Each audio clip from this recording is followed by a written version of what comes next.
Hey guys, welcome. This is Jake reading A Christmas Carol by Charles Dickens, one of my least favorite writers.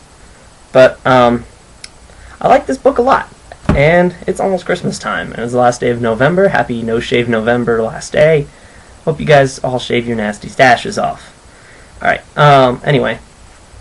Disclaimer before I begin. I'm really bad at remembering voices, so god dang, this is really bothering me. Oh well. And, yeah, so if my voices aren't consistent throughout this read-through, sorry. It's a long book, a lot longer than people think it is, so. A Christmas Carol by Charles Dickens. Stave 1, Marley's Ghost. Marley was dead, to begin with. There is no doubt whatever about that. The register of his burial was signed by the clergyman, the clerk, the undertaker, and the chief mourner. Scrooge signed it, and Scrooge's name was good upon change, for anything he chose to put his hand to. Old Marley was dead as a doornail. Mind, I don't mean to say that I know, of my own knowledge, what there is particularly dead about a doornail. I might have been inclined myself to regard a coffin-nail as the deadest piece of ironmongery in the trade. But the wisdom of our ancestors is in the simile, and my unhallowed hands shall not disturb it, or the country's done for. You will therefore permit me to repeat emphatically that Marley was dead as a doornail. Scrooge knew he was dead? Of course he did. How could it be otherwise? Scrooge and he were partners for I don't know how many years. Scrooge was his sole executor, his sole administrator, his sole assign, his sole residuary legatee, his sole friend and sole mourner. And even Scrooge was not so dreadfully cut up by this side event, but that he was an excellent man of business on the very day of the funeral, and solemnized it with an undoubted bargain. The mention of Marley's funeral brings me back to the point I started from. There is no doubt that Marley was dead. This must be distinctly understood, or nothing wonderful can come of the story I am going to relate. If we were not perfectly convinced that Hamlet's father died before the play began, there would be nothing more remarkable in his taking a stroll at night in an easterly wind upon his own ramparts than there would be in any other middle-aged gentleman rashly turning out after dark in a breezy spot, say St. Paul's churchyard, for instance, literally to astonish his son's weak mind. Scrooge never painted out old Marley's name. There it stood, years afterward, above the warehouse door. Scrooge and Marley. The firm was known as Scrooge and Marley. Sometimes people new to the business called Scrooge, and sometimes Marley, but he answered to both names. It was all the same to him. Oh, but he was a tight-fisted hand at the grindstone, Scrooge, a squeezing, wrenching, grasping, scraping, clutching, covetous old sinner. Hard and sharp as flint, from which no steel had ever struck out generous fire, secret and self-contained, and solitary as an oyster. The cold within him froze his old features, nipped his pointed nose, shriveled his cheek, stiffened his gait, made his eyes red, his thin lips blue, and spoke out shrewdly in his grating voice.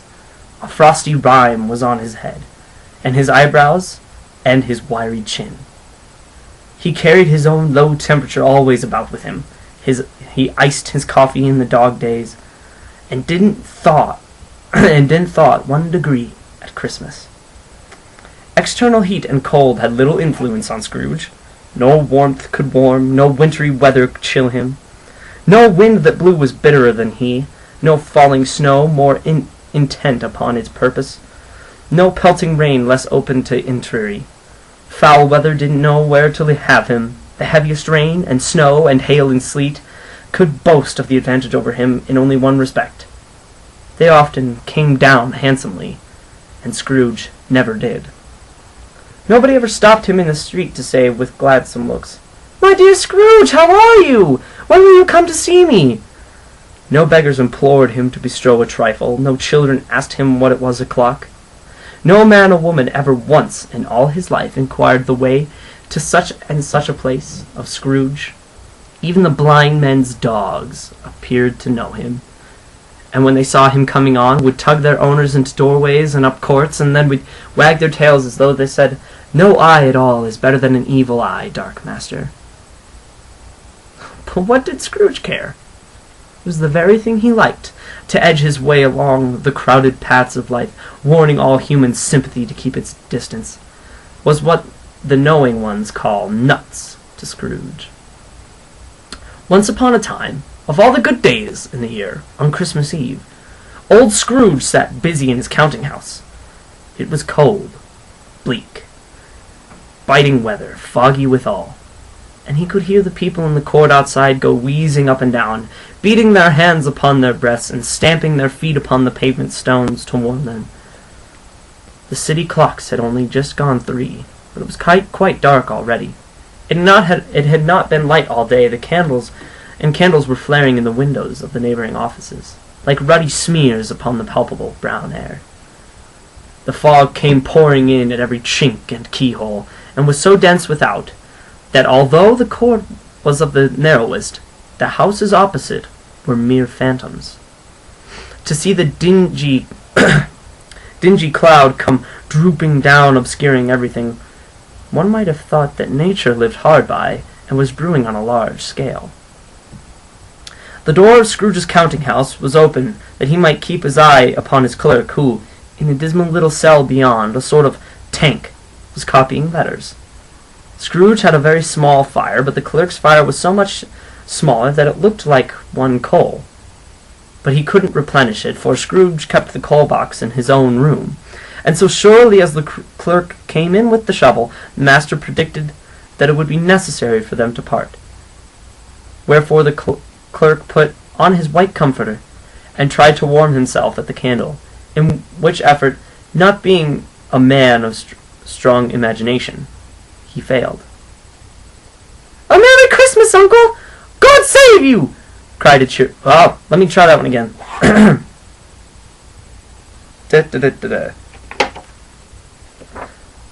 "A Merry Christmas, Uncle! God save you!"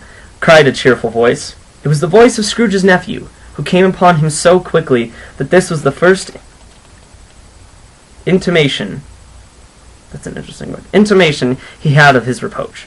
"Bah!" said Scrooge. "Humbug!" He had so heated himself with rapid walking in the fog and frost, this nephew Scrooge's, that he was all in a glow, his face ruddy and handsome. His eyes sparkled, and his breath smoked again. "Christmas a humbug, Uncle?" said Scrooge's nephew. "You don't mean that, I'm sure."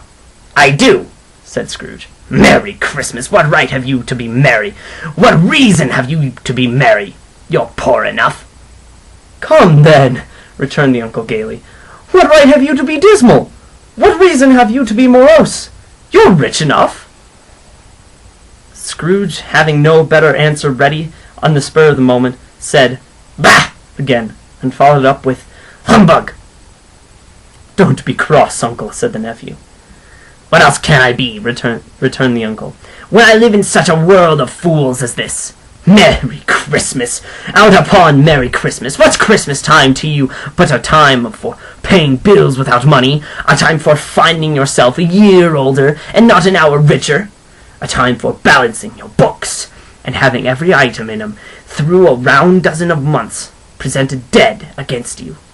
If I could work my will," said Scrooge indignantly, "every idiot who goes about with Merry Christmas on his lips should be boiled with his own pudding and buried with a stake of holly through his heart. He should."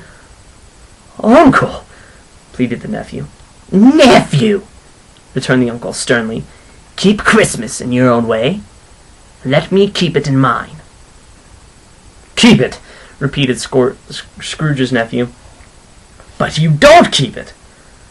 "Let me leave it alone, then," said Scrooge. "Much good may it do you. Much good it has ever done you." "There are many things from which I might have derived good, by which I have not profited, I dare say," returned the nephew. "Christmas among the rest. But I am sure I have always thought of Christmas time when it has come around, apart from the veneration due to its sacred name and origin, if anything belonging to it can be apart from that. As good a time, a kind, forgiving, charitable, pleasant time, the only time I know of, in the long calendar year, when men and women seem by one consent to open their shut-up hearts freely, and to think of people below them as if they really were fellow passengers to the grave, and not another race of creatures bound on other journeys. And therefore, uncle, though it has never put a scrap of gold or silver in my pocket, I believe that it has done me good, and will do me good. And I say, God bless it!" The clerk in the tank involuntarily applauded, becoming immediately sensible of the impropriety. He poked the fire, and extinguished the last frail spark forever. That is it. Thank you. I hope you enjoyed. Thank you.